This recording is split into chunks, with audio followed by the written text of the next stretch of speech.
Olá, estamos aqui com Palavra de Vida, nosso clipe semanal da Primeira Igreja Batista de Ribeirão Preto. Um momento em que você pode parar para pensar, refletir, entender planos e projetos de Deus para a sua vida. Nós temos recebido mensagens, e-mails falando de irmãos, pessoas do Brasil e do mundo que têm acompanhado esse projeto do coração de Deus para nós e para a vida da nossa igreja. Nós louvamos a Deus porque você tem acompanhado alguma coisa da palavra de Deus para você. Se você quiser e puder, divulga isso para os seus amigos, para os seus parentes. Nós queremos mesmo que a sua semana tenha início com a palavra de Deus. Esse mês de outubro que nós estamos iniciando, eu estarei falando aqui na Primeira de Ribeirão Preto sobre o tema Celebrando a Restauração. E durante os 4 domingos de outubro desse ano, de 2008, onde nós estamos, nós vamos falar um pouquinho sobre isso. E pensando nisso, nessa série que vai começar nesse domingo, durante 4 domingos vai acontecer, eu estava pensando no Salmo 126, muito conhecido. O Salmo 126, ele diz assim, se você quiser depois, acompanha na sua Bíblia, mas agora eu vou ler esse texto e ele diz assim: quando o Senhor restaurou a sorte de Sião, nós ficamos como quem sonha. Então a nossa boca se encheu de riso e a nossa língua de júbilo. Então se dizia entre as nações: grandes coisas o Senhor tem feito por eles. Com efeito, grandes coisas fez o Senhor por nós, e por isso estamos alegres. Restaura, Senhor, a nossa sorte como as torrentes do Negueb. Os que com lágrimas semeiam, com júbilo ceifarão. Quem sai andando e chorando, enquanto semeia, voltará com júbilo, trazendo consigo os seus frutos. Veja que riqueza nós temos aqui nesse pequeno texto da palavra de Deus. E mais interessante que me chama a atenção é que 2 vezes nesse salmo, o salmista usa o verbo restaurar. Ele começa dizendo, quando o Senhor restaurou, e aqui ele já fala de restauração. E lá na frente ele pede, restaura, Senhor, restaura, Senhor. Você sabe que quando alguém pede restauração, chega ao ponto de pedir restauração, é porque está precisando de alguma coisa. É porque alguma coisa foi quebrada, foi rompida, ou talvez foi interrompida, e precisa de restauração, de ajuntar, de colar, de colocar no lugar de novo. Em Ribeirão Preto eu tenho visitado famílias e tem algo interessante que eu tenho visto aqui nos lares, e eu já vi isso fora daqui também, mas aqui eu tenho visto muito, são os quadros montados a partir de um quebra-cabeça. Depois é um quadro que decora o lar. Esses quadros me chamam a atenção quando a gente fala em restaurar, em colocar as coisas no seu devido lugar. As peças de um quebra-cabeça têm que ser colocadas no seu devido lugar. Se você não colocá-las no lugar certo, eles não vão realmente ficar na posição adequada e não vai formar nada novo.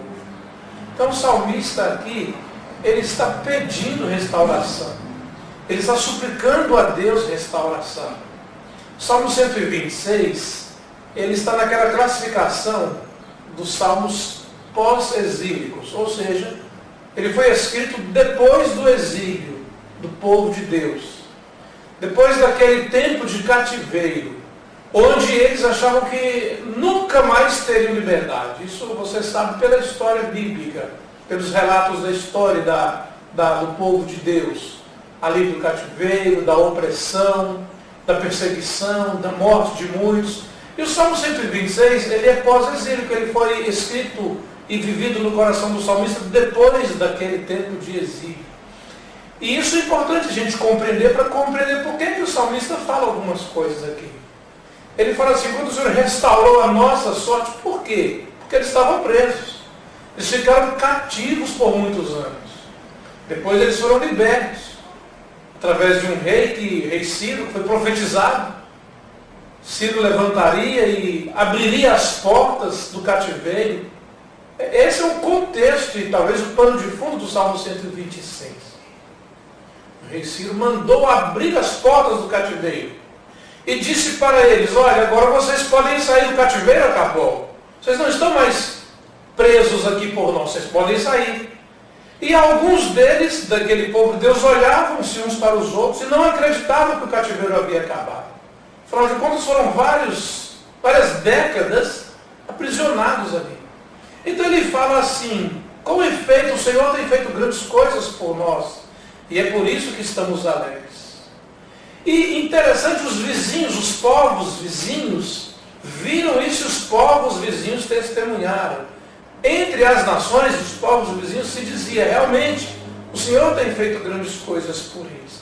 E nesse contexto, e nesse momento de libertação, de portas abertas, de cativeiro interrompido, eles que estavam com o coração ferido, machucado, entristecido pelo tempo de cativeiro, eles, olhando para isso, o salmista, representando o clamor daquele povo, diz assim: restaura, Senhor, a nossa sorte, como as torrentes do Negueb. O Negueb é o deserto sul da Palestina. Um lugar árido, seco, onde nada brota. Nada brota. E ele fala assim: restaura, Senhor, a nossa sorte, como as torrentes do Negueb. E houve um tempo em que no Negueb choveu, e o salmista lembra disso. Onde não chovia, caiu água. Onde não brotava semente, floresceu e apareceu fruto. Então ele olha para essa realidade, para essa expressão e para aquilo que aconteceu no deserto, lugar árido, e fala assim: os que com lágrimas semeiam, com júbilo colherão. Há quanto tempo os seus olhos não derramam lágrimas? Você está como o deserto lá da Palestina, coração seco, os olhos secos, não há mais lágrimas, você não tem mais sentimento. Talvez você pense que nada mais vai acontecer da parte de Deus, e Ele não pode mais restaurar você. O salmista diz assim: quem sai andando e chorando, enquanto semeia, voltará com júbilo, trazendo consigo os seus frutos. Eu quero desafiar você nessa semana e nesses dias, fazer como o salmista no versículo 4 do Salmo 126, dizer assim: Senhor, restaura aquilo que precisa ser restaurado, aquilo que tem que ser colocado no lugar de novo. Senhor, eu quero que o Senhor realmente use aquilo que eu estou passando e vivendo para restaurar a minha vida, a minha família, quem sabe o meu casamento, os meus filhos que precisam de restauração, a sociedade brasileira e mundial. Estamos vivendo um momento muito difícil na própria economia mundial. Restaura, Senhor, aquilo que tem que ser restaurado. E se você pensar nisso e caminhar dessa forma, eu te digo, meu querido, minha querida, Deus vai restaurar, porque Ele sim é o Deus restaurador. Outros talvez te empurrariam ainda mais para o abismo, mas Deus diz assim: com mão forte te tomei e com voz mansa te busquei. Ele te restaura, porque Ele pode te restaurar.